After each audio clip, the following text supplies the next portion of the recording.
क्या तुम बंगला नंबर 3 में रहते हो? मोहित और उसका परिवार देहरादून शिफ्ट हो जाता है। उनका घर जंगल के पास ही होता है। देहरादून में सूरज ढलते ही सड़कें सुनसान और डरावनी हो जाती हैं। मोहित के परिवार में उसकी बीवी वंदना, छोटा बेटा चीकू और बूढ़ी माँ सरोज होते हैं। पहले पहले तो पूरा परिवार खुशी से रहता है उस घर में, लेकिन धीरे धीरे उनके साथ अजीबोगरीब हादसे होने लगते हैं। जब वंदना किचन में खाना बना रही होती है तभी आज तो मोहित और चीकू का फेवरेट बटर चिकन बनाया है, उन्हें जरूर पसंद आएगा। तभी वंदना देखती है कि 2 हाथ पीछे से उसका गला घोटने जा रहे हैं, और जब वो पीछे मुड़ती है तभी कोई नहीं होता। यहाँ अभी कोई था। वंदना की सांसें तेज हो जाती हैं, लेकिन वो इस हादसे को अपना वहम समझकर भूल जाती है। जब चीकू घर के गार्डन एरिया में खेल रहा होता है तभी वो झूले पर एक बेसर औरत को झूलते हुए देखता है। मम्मी, क्या हुआ चीकू बेटा? चीकू? वो मैंने चीकू याद करने की कोशिश करता है, लेकिन वो गार्डन के हादसे को अचानक भूल जाता है और सीधे अपने रूम में जाकर सो जाता है। इसी तरह रात में जब सरोज भी अपने कमरे में सो रही होती है तभी वो करवट लेते समय एक खूंखार भयंकर चुड़ैल को दीवार पर उल्टा लटका देखती हैं। चुड़ैल सरोज को मार देती है। अगले दिन कमरे में सरोज की लाश मिलती है, लेकिन किसी को पता नहीं चलता कि सरोज को चुड़ैल नहीं मारा है। मोहित, लगता है हमें इस घर को छोड़कर जाना चाहिए। जब से हम इस घर में आए हैं तब से कुछ न कुछ गलत हो ही रहा है। मैं अब और बर्दाश्त नहीं कर सकती। हाँ वंदना, तुम सही कह रही हो।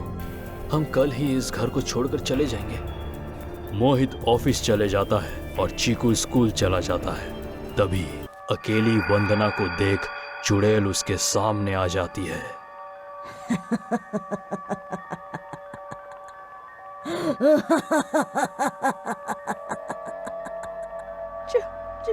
चुड़ैल? वंदना चुड़ैल को देखने के बाद अंधी और गूंगी हो जाती है। मोहित जब उसे हॉस्पिटल ले जाता है तभी कोई मेडिकल एविडेंस जरा भी नजर नहीं आ रहा कि आखिर वंदना जी यूं अचानक अंधी और गूंगी कैसे हो गई। वंदना के लिए अब घर में हाउस हेल्प रखी जाती है, और वो और कोई नहीं बल्कि चुड़ैल ही होती है। ऑफिस से घर आया हुआ मोहित एक रात बाहर से ही हाउस हेल्प को चुड़ैल बनते हुए देख लेता है। चुड़ैल हूँ मैं। आज अमावस की रात है और मैं तुम तीनों को भी मार दूंगी, ठीक उसी तरह जैसे मैंने उस बुढ़िया को मारा था।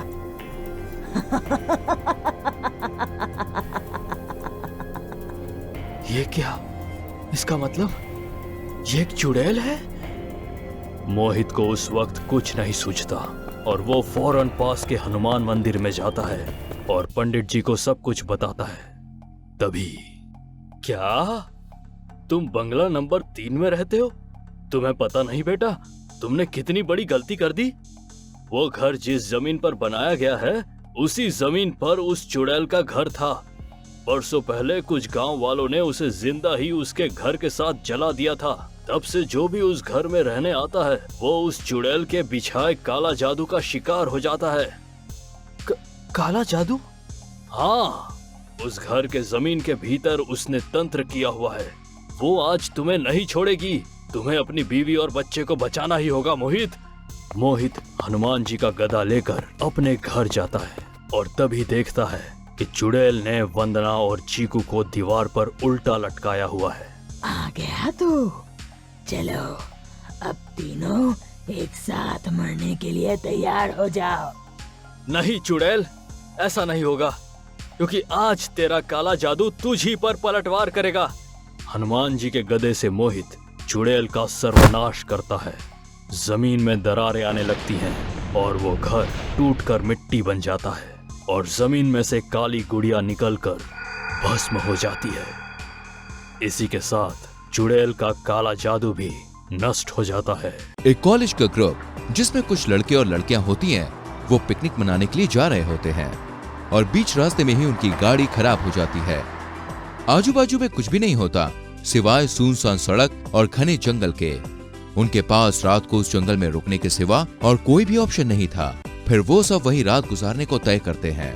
पर पिकनिक पर निकले हुए सबको आने वाले खतरे का कोई भी अंदाजा नहीं था कि वो जिस जगह पर रुक रहे हैं वहाँ चुड़ैल है और वो किसी को भी नहीं छोड़ती। एक कार में कॉलेज का ग्रुप पिकनिक लिए आ रहे बड़े मजे से गाने वगैरह सुन रहा होता है। उनका किसी का भी ध्यान नहीं होता कि वहाँ एक बोर्ड लगा हुआ है, डोंट स्टॉप। उस बोर्ड से वो कार आगे निकल जाती है। तभी अचानक उनकी गाड़ी रुक जाती है और चलने का नाम ही नहीं लेती। गाड़ी चलाने वाला लड़का राज सबको बताता है कि गाड़ी खराब हो गई है। वो सब एक दूसरे से बात करते हैं कि अब क्या किया जाए। तभी वहाँ पर एक अजीब सी आवाज आती है। वो सब बहुत डर जाते हैं। उनमें निशा नाम की लड़की सबसे ज्यादा डर जाती है। राज, कुछ तो करो, गाड़ी शुरू करो।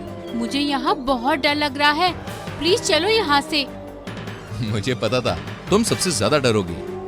हाँ तो ये जगह है ही इतनी डरावनी, तो डर तो लगेगा ही ना। पर अब हम कुछ नहीं कर सकते, गाड़ी शुरू ही नहीं हो रही। हमें रात यहीं निकालनी होगी, सुबह जाकर कोई मैकेनिक देख लेंगे। हाँ कोई बात नहीं, यहाँ जंगल में करेंगे दंगल। तू डर मत निशा, हम सब है ना साथ में।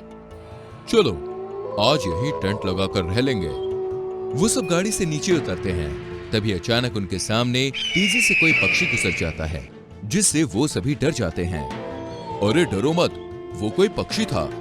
वो 2 टेंट बना देते हैं और टेंट के बाहर आकर आग जलाकर आग के सामने बैठकर बातें करते हैं, गाने गाते हैं। उनकी मस्ती चालू ही होती है कि निशा को उधर की झाड़ी के पीछे किसी के होने का एहसास होता है। वो डर कर सिमरन का हाथ पकड़ लेती है। क्या हुआ, मेरा हाथ क्यों ऐसे पकड़ा है तूने? मुझे लगता है कि उस झाड़ी के पीछे कोई तो है। वो सब झाड़ी की तरफ देखने लगते हैं, लेकिन उनको कोई भी नजर नहीं आता है। अरे वहाँ कोई नहीं है, तुम तो बेवजह डर रही हो। हाँ निशा, कोई नहीं है यहाँ पर, तू अपने दिमाग से ना डर निकाल दे और बस एंजॉय कर। चलकर एक बार देख लेते हैं ना, मुझे सच में वहाँ कोई नजर आया। अच्छा ठीक है, चलो चलकर देख लेते हैं। इसके बाद वो सब उठ जाते हैं और उस झाड़ी के पीछे जाकर देखने लगते हैं।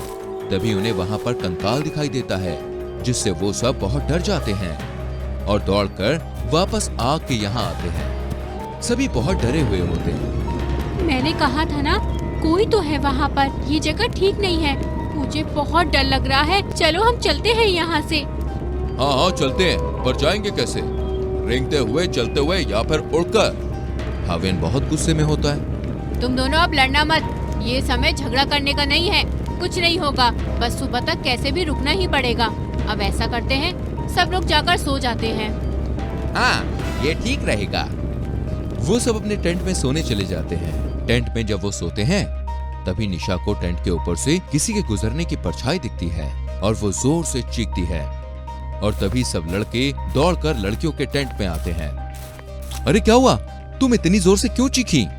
यहाँ कोई तो है, अभी हमारे टेंट के ऊपर से गुजरा है। तुझे वहम हो रहा है, कहाँ कोई है? मुझे तो कोई दिखाई नहीं दिया। मुझे तो सच में दिखाई दिया है। अरे पर यहाँ पर कोई भी नहीं है, मुझे तुझे यहाँ पर लाना ही नहीं चाहिए। राज, अब तू ही इसे समझा। राज। वो सब देखते हैं तो राज नहीं होता है। राज कहाँ गया? होगा यहीं कहीं पे, चलो उसे चल के देखते हैं। टॉर्च लेकर चलो सब। वो सब टॉर्च लेकर राज को ढूंढने निकलते हैं।